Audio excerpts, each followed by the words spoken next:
নমস্কার বন্ধুরা, ডলির রন্ধনশালায় সবাইকে স্বাগত। আজকে তোমাদের সাথে শেয়ার করব নিরামিষ মুগ ডাল দিয়ে চাল কুমড়োর ঘন্ট রেসিপি। আর এই রান্নাটা করতে খুব বেশি ঝামেলাও হয় না, আর খুব কম তেল মশলায় এই রান্নাটাও হয়ে যায়। আর এখন তো বাজারে প্রচুর পরিমাণে চাল কুমড়ো পাওয়া যাচ্ছে, আর তোমরা হয়তো চাল কুমড়ো দিয়ে অনেক রকমের রেসিপি বানিয়ে খেয়েছো। তবে আজকে আমি যেভাবে রান্নাটা করেছি, এইভাবে একদিন হলেও রান্না করে দেখো। আমি এখানে একটা গোটা চাল কুমড়ো নিয়েছি, আর চাল কুমড়োটা বেশ বড় ছিল, তাই কিন্তু আমি রান্নাতে গোটা চাল কুমড়োটা ব্যবহার করব না। আমি এখানে অর্ধেক চাল কুমড়ো দিয়ে রান্নাটা করব।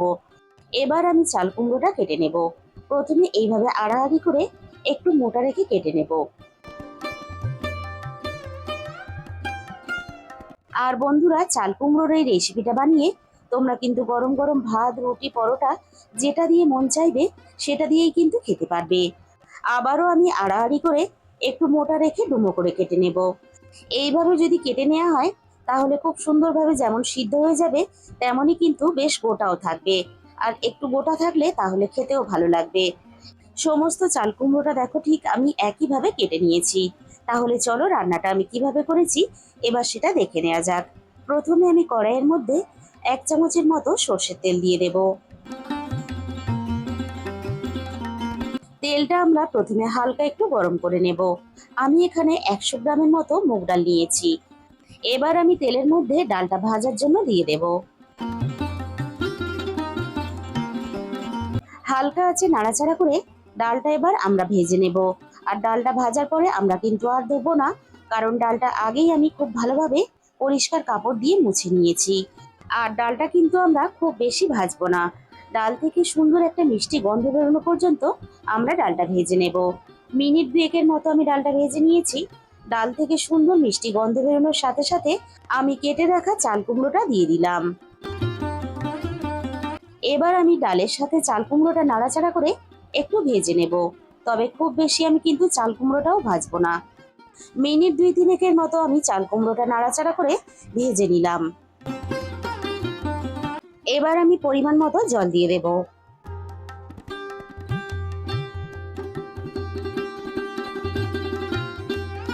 সবকিছু একসাথে নাড়াচাড়া করে আমি বেশ ভালোভাবে মিশিয়ে দেব। সবকিছু আমি একসাথে নাড়াচাড়া করে বেশ ভালোভাবে মিশিয়ে দিয়েছি। এবার আমি অল্প একটু হলুদ গুঁড়ো দিয়ে দিলাম। আর একই সাথে আমি এখানে ঝালের জন্য 3টে কাঁচা লঙ্কা দিয়ে দিলাম।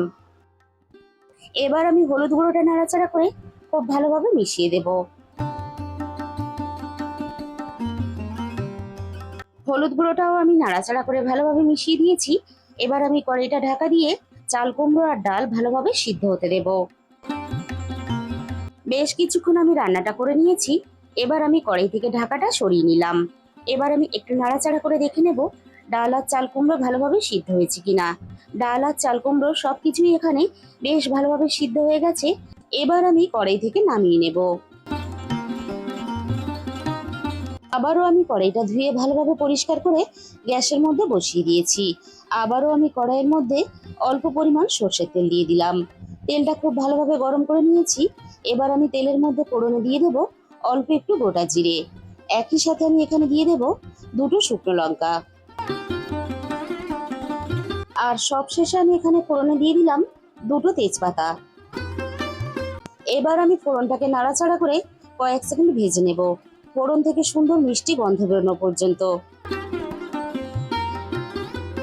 ফোড়নটাকে আমি বেশ ভালোভাবে ভেজে নিয়েছি।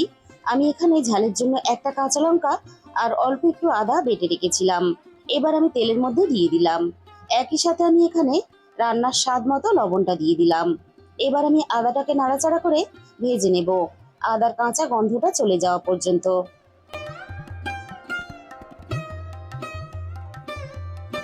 আদাটা আমি ভেজে নিয়েছি, আদার কাঁচা গন্ধটা চলে গেছে। আর আমি কিন্তু এখানে আর কোনো রকম মশলার ব্যবহার করব না। এবার আমি চাল কুমড়ো আর ডালটা ঢেলে দেব।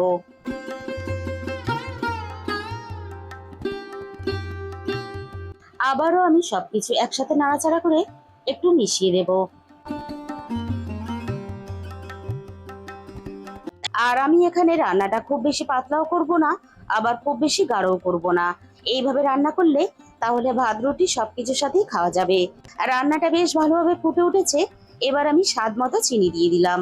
আর চিনিটা কিন্তু অবশ্যই ব্যবহার করবে, যেহেতু নিরামিষ রান্না, তাই চিনিটা দিলে তাহলে রান্নার স্বাদটা ভালো হবে। আর এইভাবে নাড়াচাড়া করে আরো মিনিট 2-3 মতো রান্নাটা আরো একটু করে নেব। রান্নাটা আমি বেশ ভালোভাবে করে নিয়েছি। আর আমি আগে থেকে অল্প একটু জিরে শুকনো কলায় ভেজে গুঁড়ো করে নিয়েছিলাম। আমি এখানে ভাজা জিরের গুঁড়োটাকে দিয়ে দিলাম। আর অল্প একটু ভাজা জিরে গুঁড়ো দিলে তাহলে রান্নার স্বাদ আর গন্ধ দুটোই খুব ভালো আসবে। বন্ধুরা, তোমরা যদি কখনো এইভাবে রান্না করে না থাকো, তাহলে এরকম কম মশলায় একদিন হলেও চাল কুমড়োর এই রেসিপিটা বানিয়ে দেখতে পারো। খেতে অসম্ভব ভালো লাগে।